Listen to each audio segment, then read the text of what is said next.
Emergency সিচুয়েশনে heart attack থেকে বাঁচতে প্রতিটা ঘরে এই মেডিসিনগুলো অবশ্যই থাকা উচিত। তাহলে আজকে আমাদের topic heart attack emergency kit medicine. এক নম্বর হচ্ছে অ্যাসপিরিন। এটা ভীষণ ইম্পর্ট্যান্ট একটা মেডিসিন।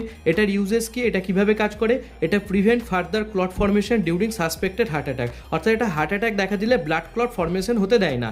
এর অ্যাকশন, এটা ইনহিবিটস প্লেটলেট এগ্রিগেশন বা ব্লক ক্লট গ্রোথ।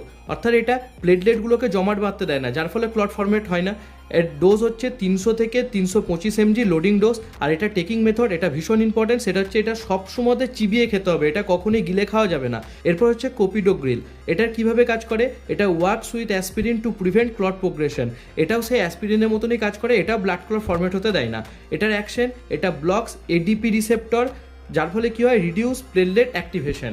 এটার ডোজ হচ্ছে 300 mg লোডিং ডোজ। কিন্তু বাজারে এই ট্যাবলেটটা 75 mg ট্যাবলেট পাওয়া যায়, সেক্ষেত্রে আমরা 75 mg 4টে ট্যাবলেট নেবো, তাহলে আমাদের 300 mg হচ্ছে। এটা টেকিং মেথড, এটা সবসময় জলের সাথে গিলে খেতে হবে, বা এটা অ্যাসপিরিনের মতনও খাওয়া যেতে পারে। এরপর হচ্ছে অ্যাটোরভাস্টাটিন। এটা কিভাবে কাজ করে? এটা স্টেবিলাইজ করে প্লাককে। অর্থাৎ যখন প্লাক ফর্মেশন হয় তখন এই প্লাকটাকে স্টেবিলাইজ করে, যাতে এটা রাপচার না হয়ে যায়, যার ফলে কী হয়, রিডিউস ফার্দার কার্ডিয়াক ড্যামেজ। এর অ্যাকশন, এটা কোলেস্টেরল লেভেলটাকে কমায়, তার সাথে এর একটা অ্যান্টি ইনফ্ল্যামেটরি এফেক্টও আছে ব্লাড ভিসেলের ওপর। এটার ডোজ হচ্ছে 40 থেকে 80 mg হাই ইন্টেন্সিটি ডোজ। এটা কিভাবে নেওয়া হয়? এটা সবসময় জলের সাথে গিলে খেতে হবে। এটা এনি টাইম নেওয়া যায়, প্রেফারেবল ইমিডিয়েটলি।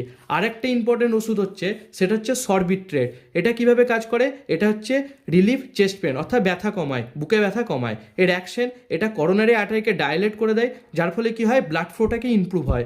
এটার ডোজ 5 mg ট্যাবলেট নিতে হয়। এটা 5 মিনিট পর পর রিপিট করা যায়, ম্যাক্সিমাম আমরা 3টে ডোজ নিতে পারি।